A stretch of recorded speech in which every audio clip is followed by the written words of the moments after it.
ကိုးရိုးမဟာမြန်မာနိုင်ငံတောင်ပိုင်းရဲ့အထင်ကရတောင်တန်းဖြစ်ပါတယ်။ပဲခူးရိုးမအရှေ့ဘက်နဲ့စစ်တောင်းမြစ်ကြားပဲခူးရိုးမအနောက်ဘက်နဲ့အေယာဝတီမြစ်ကြားမှာမြို့ပြတွေကြေးရွာတွေလေယာစိုက်ခင်းတွေနဲ့အောက်မြန်မာပြည်ရဲ့လူအဖွဲ့အစည်းတရက်တည်ရှိနေသလိုပဲခူးတိုင်းအရှေ့ဘက်မှာကရင်မြောက်ဘက်မှာနေပြည်တော်မန္တလေးအနောက်ဘက်မှာရခိုင်အေယာဝတီတောင်ဘက်မှာရန်ကုန်တိုင်းတို့ရှိနေပါတယ်။ဒါအပြင်မြန်မာနိုင်ငံအထက်နဲ့အောက်ကိုဆက်သွယ်ထားတဲ့ရထားလမ်းကားလမ်းရေချောင်းလမ်းတို့ဟာပဲခူးရိုးမအရှိနဲ့အနောက်ကပဲခူးတိုင်းအတွင်းဖြတ်တန်းဖောက်လုပ်ထားတာပါပဲခူးတိုင်းဟာ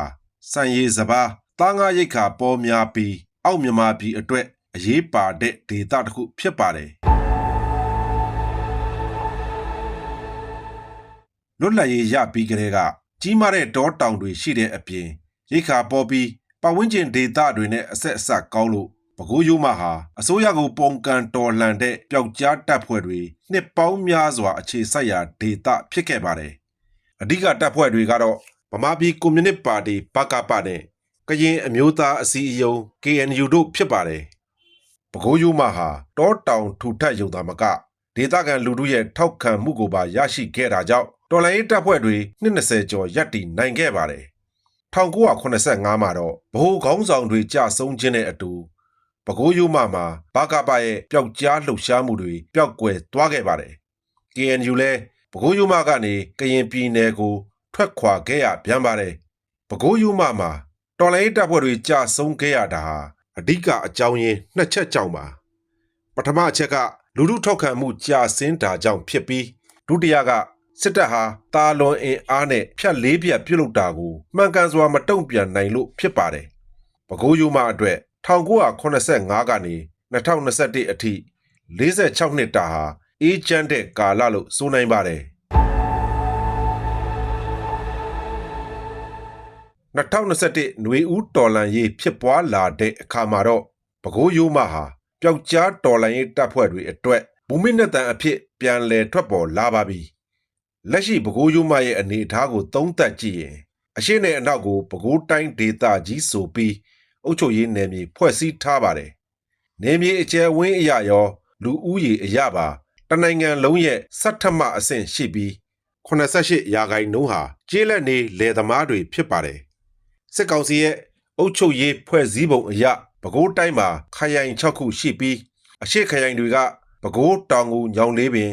အနောက်ဘက်ခရိုင်တွေကပြည်သာယာဝတီနတ်တလင်းတို့ဖြစ်ပါတယ်။စန္ဒရိတ်ကပေါ်ကျွယ်ဝတဲ့ပဲခူးတိုင်းဟာတော်လန်ရေးအစဉ်အလာကြီးမားတဲ့အပြင်အရင်ရွေးကောက်ပွဲမှတ်တမ်းတွေအရအမျိုးသားဒီမိုကရေစီအဖွဲ့ချုပ်ကိုထောက်ခံသူများတဲ့ဒေသဖြစ်ပါတယ်။ပဲခူးတိုင်းဟာစစ်ကောင်စီရဲ့တောင်ပိုင်းတိုင်းစစ်ဌာနချုပ်တပခနယ်မြေထဲမှာရှိပြီးတပခကိုတောင်ငူမှာအခြေစိုက်ပါတယ်။တပခအောက်မှာရိုးမအနောက်ချမ်းကွက်ကဲဖို့ပြည်အခြေစိုက်ဒေသကွက်ကဲမှုစစ်ဌာနချုပ်ဓကစပြည်ကိုဖွဲ့စည်းထားသလိုတပခလက်အောက်မှာပဲဒေသအလိုက်အခြေစိုက်တပ်ရင်း24ရင်းရှိပါတယ်။တပ်ဖွဲ့စည်းပုံအရရိုးမအရှိချမ်းမှာတပ်ရင်း19ရင်းအခြေစိုက်ပြီးအနောက်ချမ်းမှာ3ရင်းသာအခြေစိုက်ပါတယ်။ဒါအပြင်ပြည်မြို့နာကအင်းမမှာတပ်မ66နဲ့ပဲခူးမှာတပ်မ89ရှိပါတယ်။တပ်မ66ရဲ့တပ်ရင်းတွေဟာရိုးမအနောက်ချမ်းမှာ8ရင်းအခြေပြုပြီးကြံတဲ့2ရင်းဟာဒရုပြူနဲ့ဝရားချောင်းတို့မှာအခြေပြုပါတယ်။တပ်မ89ရဲ့တပ်တွေဟာလည်းရိုးမအရှိမှာ6ရင်းရန်ကုန်တိုင်းမှာ4ရင်းဖြန့်ခွဲအခြေပြုပါတယ်။တပ်မ66ဟာကရင်နီမှာစစ်စင်ရေးဝင်နေရပြီးတပ်မ89ဟာစကိုင်းတိုင်းအထက်ပိုင်းအင်းတော်ဒေသနဲ့ချင်းမြောက်ပိုင်းမှာစစ်စင်ရေးဝင်နေရလို့နောက်တန်းဌာနချုပ်တွေမှာအိမ်တောင်တယ်နဲ့နောက်ချံအင်အားနည်းနည်းပဲကျန်ပါတယ်။တောင်ပိုင်းတိုင်းစစ်ဌာနချုပ်လက်အောက်မှာအခြားအင်အားအနေနဲ့စစ်တပ်ရဲ့တင်တန်းကျောင်း၄ခုရှိတဲ့အပြင်တပခနယ်မြေအတွင်းကာကွယ်ရေးပစ္စည်းစက်ရုံကပ္ပစ6ခုနဲ့ကပ္ပစတင်တန်းကျောင်းတစ်ခုရှိပါတယ်။အမြောက်စစ်စင်ရေးကွက်ကဲမှုဌာနချုပ်မဆခလည်း2ခုရှိပြီးလက်အောက်ခံအမြောက်တပ်ရင်း9ခုအခြေပြုပါတယ်။နောက်ထပ်အသစ်ဖွဲ့စည်းထားတဲ့အမြောက်တပ်တချို့လည်းရှိနိုင်ပါသေးတယ်။အခြားစစ်တိုင်းဌာနချုပ်တွေလိုပဲစစ်ဖက်ရေးရာလုံခြုံရေးတပ်ဖွဲ့ထောက်ပံ့ရေးဆက်သွယ်ရေးစစ်ဆေးရုံစစ်လက်နက်ပစ္စည်းတပ်ထိန်လျှက်စစ် အင်ဂျင်နီယာစတဲ့လက်ယုံတပ်ဝန်ထမ်းတပ်တွေကိုတွဲဖက်ထားပါတယ်ပဲခူးရိုးမဟာအရင်လောက်တောမထူတော့ပေမဲ့ပျောက်ကြားစစ်ဆင်နိုင်တဲ့အနေအထားမှာရှိနေသေးပါ။ဘာကြောင့်လဲဆိုတော့ຫນွေဦးတော်လှန်ရေးတပ်ဖွဲ့တွေဟာလူထုထောက်ခံမှုရရှိနေသလိုစစ်တပ်ရဲ့လူထုစည်းရုံးနိုင်စွမ်းကတိတိတသာဆိုးရွားလာလို့ဖြစ်ပါတယ်။အရင်လိုပဲခူးရိုးမကိုဖြတ်လေးဖြတ်လုပ်ဖို့အတွက်လဲစစ်တပ်မှာတပ်အင်အားမလုံလောက်တော့ပါဘူး။စစ်တောင်းမြေအရှိတ်ဖက်ချမ်း KNU ထိန်းချုပ်တဲ့ဒေသက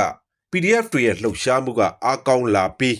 ပဲခူးရိုးမအနောက်ချမ်းပြည်နဲ့တာယာဝတီခရိုင်ကပျောက်ကြားလှုပ်ရှားမှုတွေလည်းအားကောင်းလာပါတယ်။ AR တိုင်းဘက်မှာလည်းအာရခတပ်တော် AA PDF နဲ့ຫນွေဦးတော်လှန်ရေးအင်အားစုတွေကထိုးဖောက်နေရာယူနိုင်ခဲ့ပါပြီ။ဒီဒေသတွေဟာ AR မြစ်အနောက်ဘက်ဖြစ်ပြီးမြစ်အရှေ့ဘက်ကတာယာဝတီခရိုင်နဲ့နယ်မြေဆက်ဆက်နေပါတယ်။ပိုထူးခြားတာကအရင်ပြည်တွင်းစစ်သမိုင်းမှာမကြုံဘူးသေးတဲ့စစ်မျက်နှာတစ်ခုဟာရခိုင်တောင်ကုတ်တောင်ကြားမှာပေါ်ထွက်လာပါတယ်။တောင်ကုတ်မြို့ကိုသိမ်းပြီး AA နဲ့ပူးပေါင်းတပ်ဖွဲ့တွေဟာတောင်ကုတ်တောင်ကြားလမ်းအတိုင်းတောင်ပုံကြီးမိုးထိပကံကွဲစခန်းတွေသိမ်းပြီးညောင်ကျိုးကိုဥတီလာနေပြီဖြစ်လို့ပြည်အနောက်ဘက်ချမ်းပတောင်းနယ်ကကပ္ပစဆက်ယုံတွေကိုချိန်ချောက်နေပါပြီ။ဒီလိုအခြေအနေတွေကြောင့်ပဲခူးရိုးမစစ်မျက်နှာရဲ့အရေးပါမှုဟာပိုမိုမြင့်တက်လာသလိုကရင်မန္တလေးမကွေးရခိုင်အေရဝတီစစ်မျက်နှာတွေနဲ့ကောင်းစွာချိတ်ဆက်လာနိုင်တာသာမကရန်ကုန်တိုင်းစစ်မျက်နှာဖွင့်လှစ်ဖို့အတွက်လည်းအရေးပါလာပါတယ်။ဒါကြောင့်ပဲခူးရိုးမစစ်မျက်နှာဟာ2025မှာအရေးပါတဲ့စစ်မျက်နှာတစ်ရပ်အဖြစ်ပေါ်ထွက်လာမှာကိုတွေ့ရတော့မှာဖြစ်ပါတယ်။